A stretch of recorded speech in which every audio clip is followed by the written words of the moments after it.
We are joined now by Ambassador James Woolsey, who's the chairman of the Foundation for Defense of Democracies. But for purposes of this discussion, perhaps more important, he is the former director of Central Intelligence. He was the man in charge of the CIA between 1993 and 1995. Ambassador Woolsey, thanks for joining us. Good to be with you all again. All right, so yesterday we had a lot of discussion about this guy, Edward Snowden, and we asked our audience, do you think he's a hero for revealing the excesses of government, or is he a zero for revealing a very sensitive secret program designed, according to the government, to keep us safe? So I ask you the same question in your mind, which is he, a hero or a zero? Well, anybody who thinks he's a hero must have a high degree of tolerance for terrorism. Because this program was worked out very thoroughly between the Congress, pursuant to statute.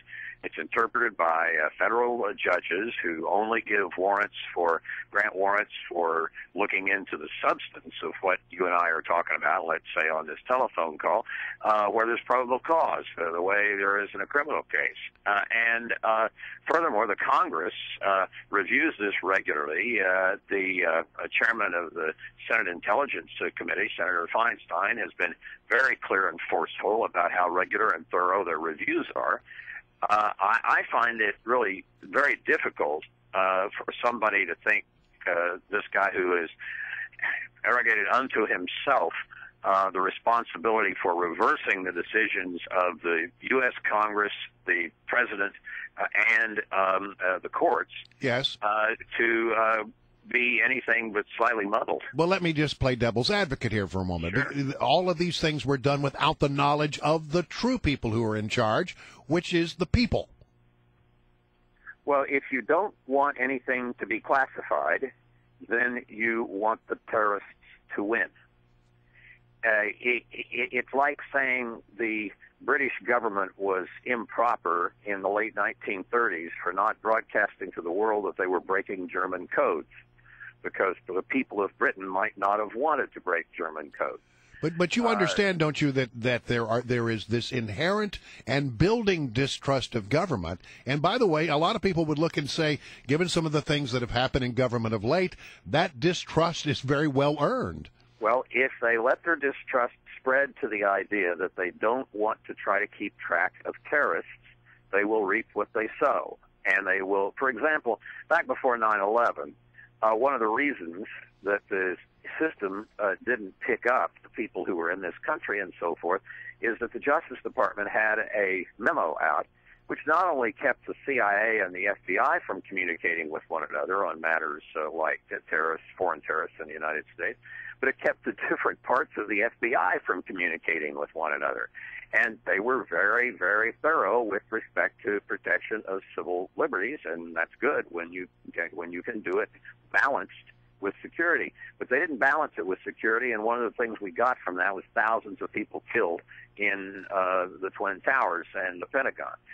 So, as the President said 2 days ago, you've got to pay attention to both security and to liberty, and there's going to have to be a balancing. And if you don't think there's going to have to be a balancing and you get liberty for free without taking any step to protect security, you ought to have your head examined. Ambassador R. James Woolsey is our guest, and he is the former director of Central Intelligence. And you have some pretty strong words about this whistleblower, Edward Snowden.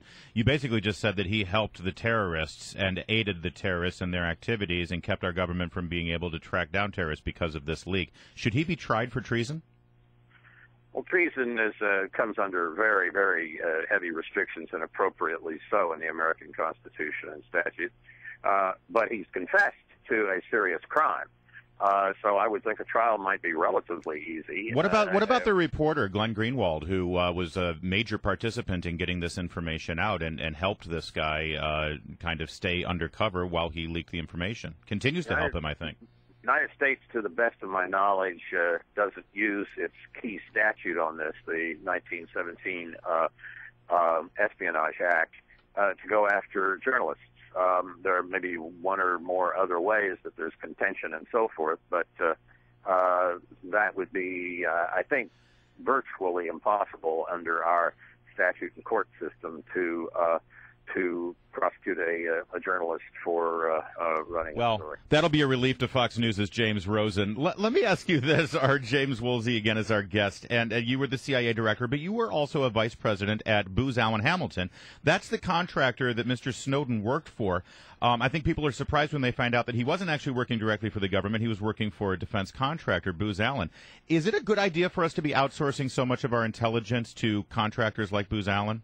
Well, that's up to how well they do the reviews of people, both in the government and out. We've had in-government spies, too, Ames and Hansen, who got a lot of American agents in Russia, Soviet Union at that time, killed.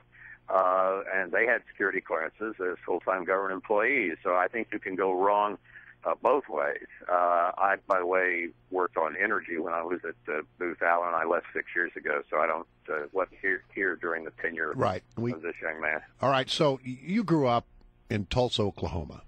Right. And you have some connections to the heartland. You know what good, right-thinking, good Christian people live in parts of this country.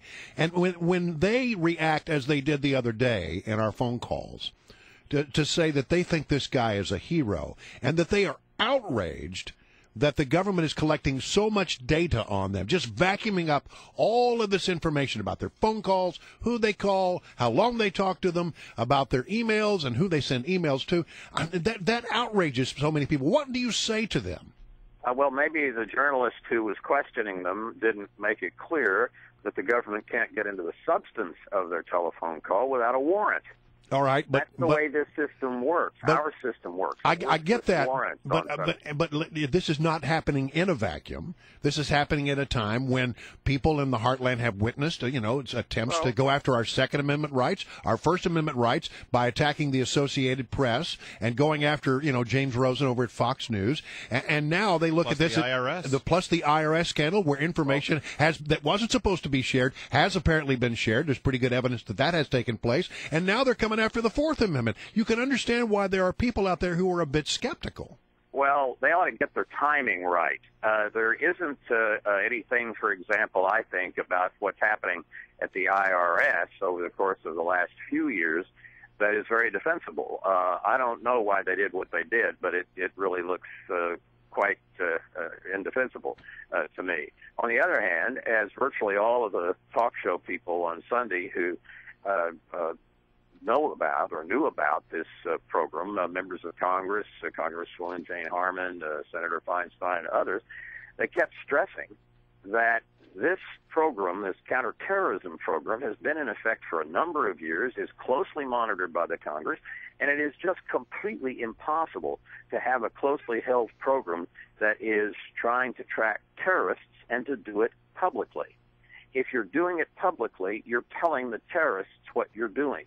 You have to have a classification system, and you have to trust at least some aspect of the federal government. And here it's the executive, the judicial, and the congressional, all three that have for years been working on this program and have put it together very carefully, keep revising it, keep auditing it, keep monitoring it.